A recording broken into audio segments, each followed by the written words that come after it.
Jalan Nasional Banda Aceh Medan di kawasan Aceh Timur rusak parah. Warga Aceh Timur berharap pemerintah segera memperbaiki jalan, apalagi menjelang Ramadan dan mudik Lebaran tahun ini.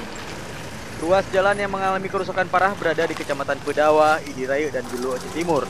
Jumlah badan jalan terdapat lubang yang menganga.